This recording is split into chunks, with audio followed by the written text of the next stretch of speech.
El camino a Cristo, capítulo 7. ¿Cómo lograr una magnífica renovación? Si alguno está en Cristo, es una nueva criatura. Las cosas viejas pasaron ya. He aquí que todo se ha hecho nuevo. Segunda de Corintios, capítulo 5, versículo 17. Tal vez alguno no podrá decir el tiempo o el lugar exacto, ni trazar toda la cadena de circunstancias del proceso de su conversión. Pero esto no prueba que no se haya convertido. Cristo dijo a Nicodemo: El viento de donde quiere sopla, y oye su sonido, mas no sabes de dónde viene, ni a dónde va. Así es todo aquel que es nacido del Espíritu. Juan, capítulo 3, versículo 8. Así como el viento es invisible y, sin embargo, se ven y se sienten claramente sus efectos, así obra el Espíritu de Dios en el corazón humano. El poder regenerador que ningún ojo humano puede ver engendra una vida nueva en el alma, crea un nuevo ser conforme a la imagen de Dios. Aunque la obra del Espíritu es silenciosa e imperceptible, sus efectos son manifiestos. Cuando el corazón ha sido renovado por el Espíritu de Dios, el hecho se manifiesta en la vida. Al paso que no podemos hacer nada para cambiar nuestro corazón, ni para ponernos en armonía con Dios, al paso que no debemos confiar para nada en nosotros ni en nuestras buenas obras, nuestras vidas han de revelar si la gracia de Dios mora en nosotros. Se notará un cambio en el carácter, en las costumbres y ocupaciones. La diferencia será muy clara e inequívoca entre lo que han sido y lo que son. El carácter se da a conocer, no por las obras buenas o malas que de vez en cuando se ejecutan, sino por la tendencia de las palabras y de los actos en la vida diaria.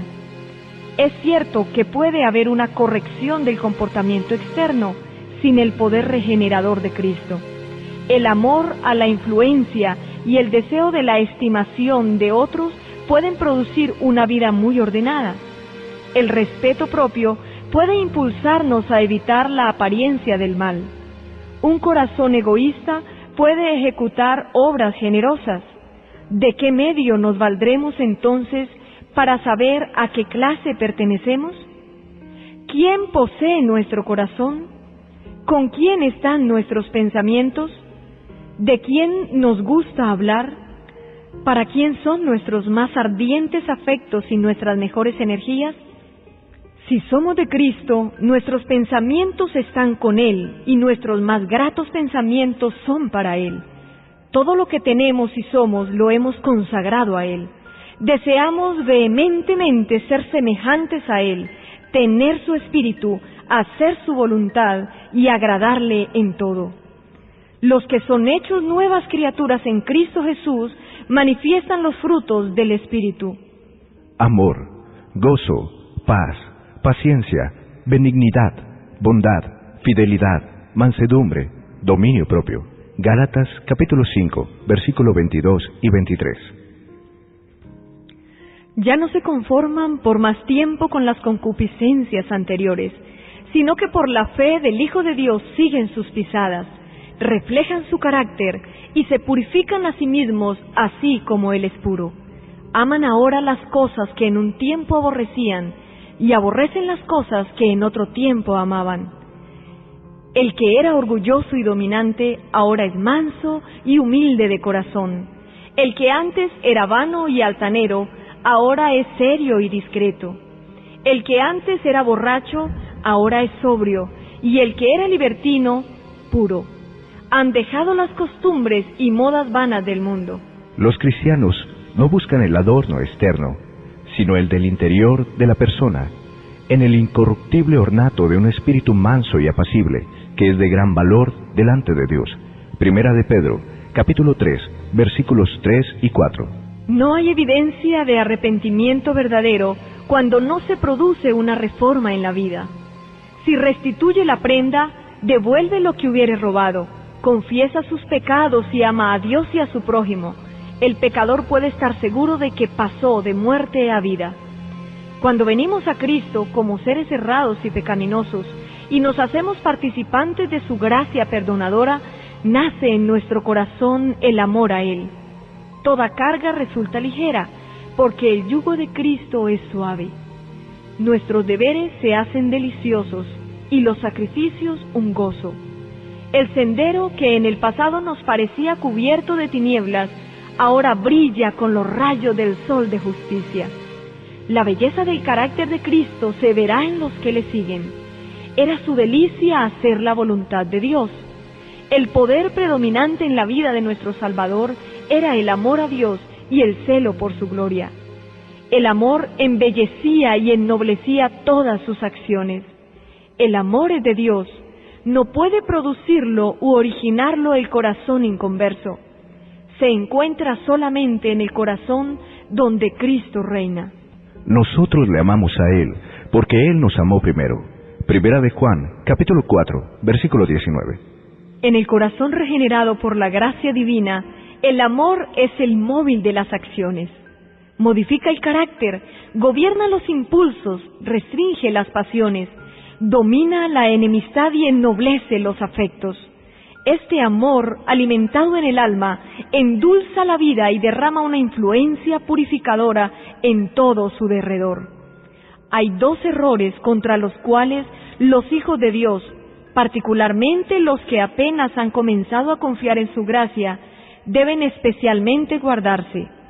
El primero, sobre el que ya se ha insistido, es el de fijarse en sus propias obras, confiando en alguna cosa que puedan hacer para ponerse en armonía con Dios.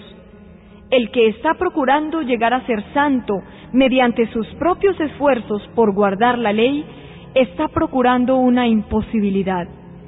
Todo lo que el hombre puede hacer sin Cristo está contaminado de amor propio y pecado. Solamente la gracia de Cristo, por medio de la fe, puede hacernos santos. El error opuesto, y no menos peligroso, es el que la fe en Cristo exime a los hombres de guardar la ley de Dios, que puesto que solamente por la fe somos hechos participantes de la gracia de Cristo, nuestras obras no tienen nada que ver con nuestra redención. Pero nótese aquí que la obediencia no es un mero cumplimiento externo, sino un servicio de amor. La ley de Dios es una expresión de su misma naturaleza. Es la personificación del gran principio del amor y, en consecuencia, el fundamento de su gobierno en los cielos y en la tierra. Si nuestros corazones son regenerados a la semejanza de Dios, si el amor divino es implantado en el corazón, ¿no se manifestará la ley de Dios en la vida? Cuando es implantado el principio del amor en el corazón, cuando el hombre es renovado conforme a la imagen que lo creó, se cumple en él la promesa del nuevo pacto. Pondré mis leyes en sus corazones y las inscribiré en sus mentes. Hebreos capítulo 10, versículo 16. Y si la ley está escrita en el corazón, ¿no modelará la vida? La obediencia, es decir, el servicio y la lealtad de amor, es la verdadera prueba del discipulado. Siendo así, la Escritura dice: Pues este es el amor de Dios, que guardemos sus mandamientos. El que dice, yo he llegado a conocerle, y no guarda sus mandamientos, es un mentiroso, y la verdad no está en él. Primera de Juan, capítulo 5, versículo 3, y capítulo 2, versículo 4.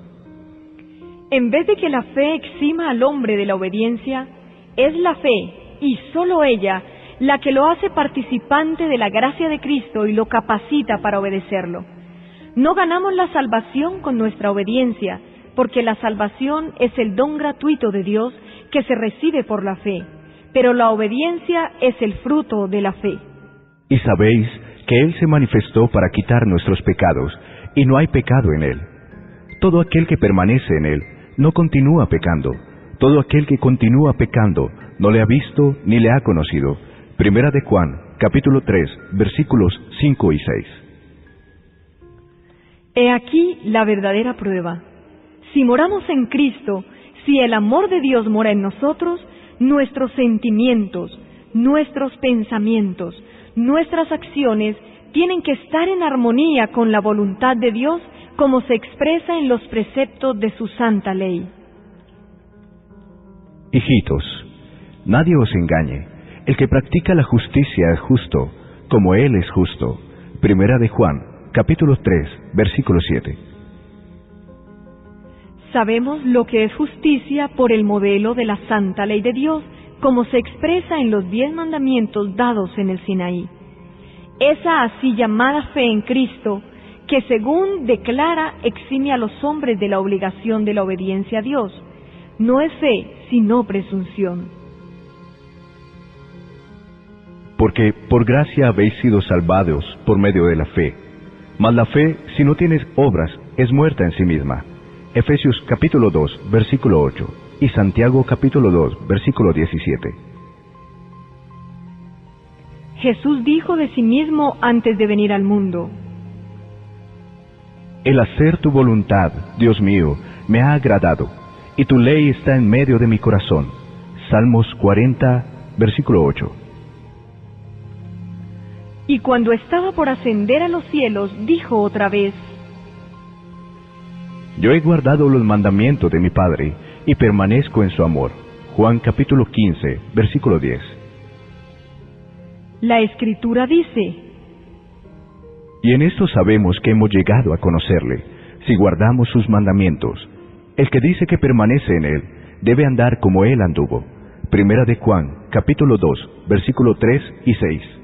Porque también Cristo padeció por vosotros, dejándoos ejemplo, para que sigáis sus pisadas. Primera de Pedro, capítulo 2, versículo 21. La condición para alcanzar la vida eterna es ahora exactamente la misma de siempre, tal cual era en el paraíso antes de la caída de nuestros primeros padres, la perfecta obediencia a la ley de Dios, la perfecta justicia. Si la vida eterna se concediera con alguna condición inferior a esta, peligraría la felicidad de todo el universo. Se la abriría la puerta al pecado con todo su séquito de dolor y miseria para siempre. Era posible para Adán, antes de la caída, conservar un carácter justo por la obediencia a la ley de Dios, mas no lo hizo, y por causa de su caída tenemos una naturaleza pecaminosa y no podemos hacernos justos a nosotros mismos. Puesto que somos pecadores y malos, no podemos obedecer perfectamente una ley santa. No tenemos por nosotros mismos justicia con que cumplir lo que la ley de Dios demanda.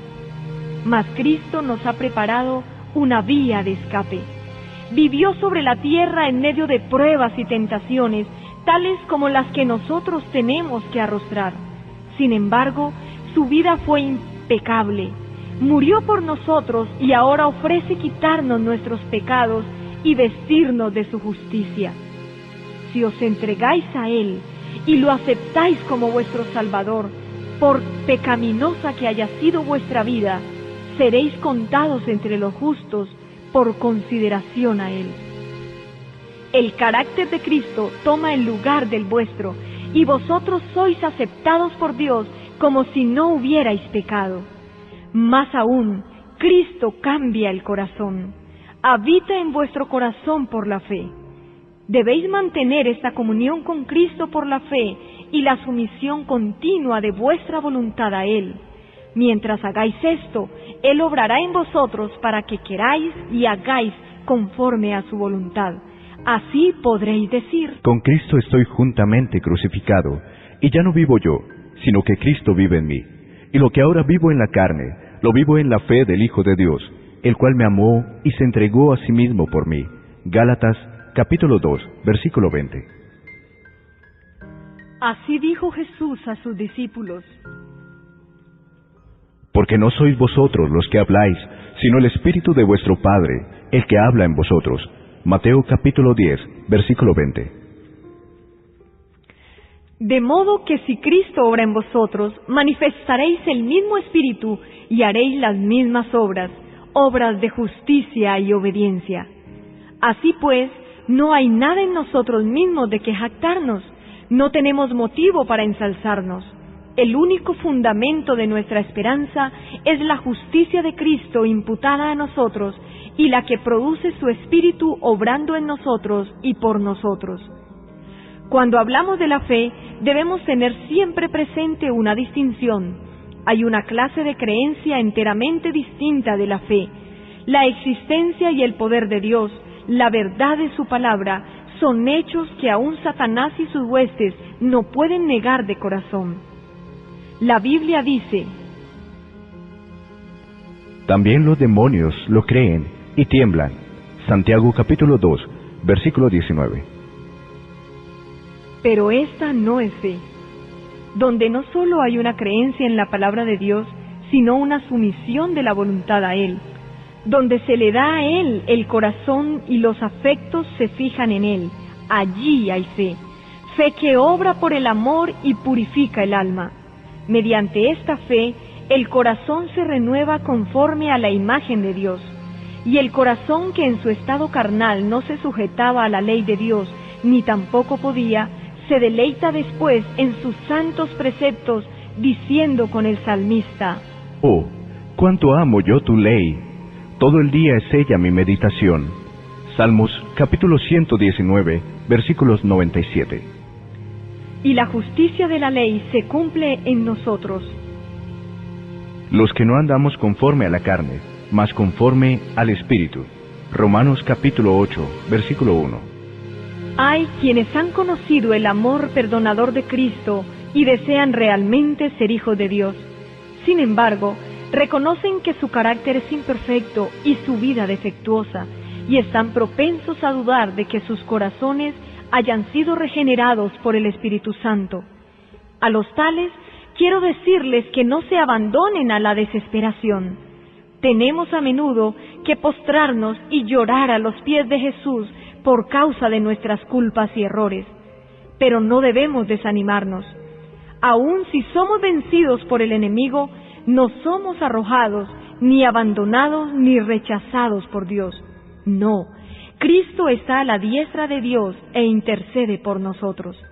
Dice el discípulo amado: os escribo estas cosas para que no pequéis. Y si alguno peca, abogado tenemos para con el Padre, Jesucristo, el justo. Primera de Juan, capítulo 2, versículo 1. Y no olvidéis las palabras de Cristo: pues el Padre mismo os ama. Juan, capítulo 16, versículo 27.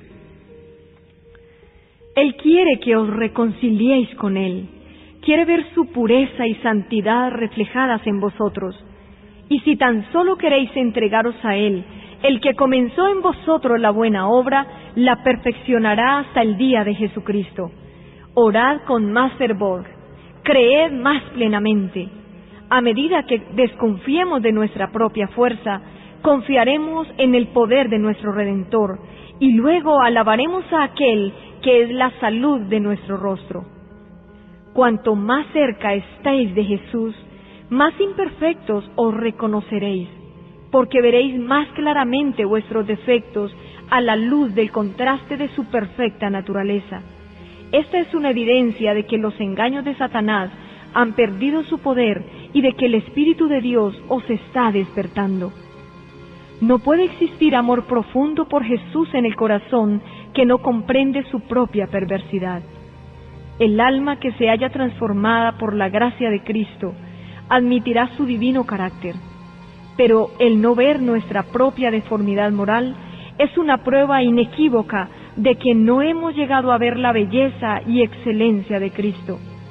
Mientras menos cosas dignas de estima veamos en nosotros, más encontraremos que estimar en la pureza y santidad infinita de nuestro Salvador. Una idea de nuestra pecaminosidad nos puede guiar a aquel que nos puede perdonar. Y cuando, comprendiendo nuestra impotencia, nos esforcemos en seguir a Cristo, Él se nos revelará con poder. Cuanto más nos guíe la necesidad a Él y a la palabra de Dios, tanto más elevada visión tendremos de su carácter y más plenamente reflejaremos su imagen.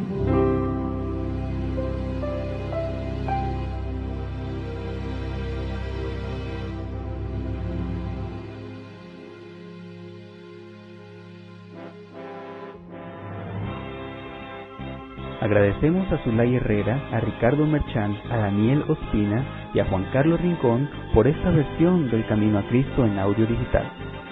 La reproducción del mismo es un servicio del Ministerio Evangelio Eterno. Para obtener gratuitamente estudios selectos de la Biblia y de los escritos de Elena G. de White, o para solicitar nuestras publicaciones impresas, diríjase a www.hogarisalud.com y www.evangelioeterno.com.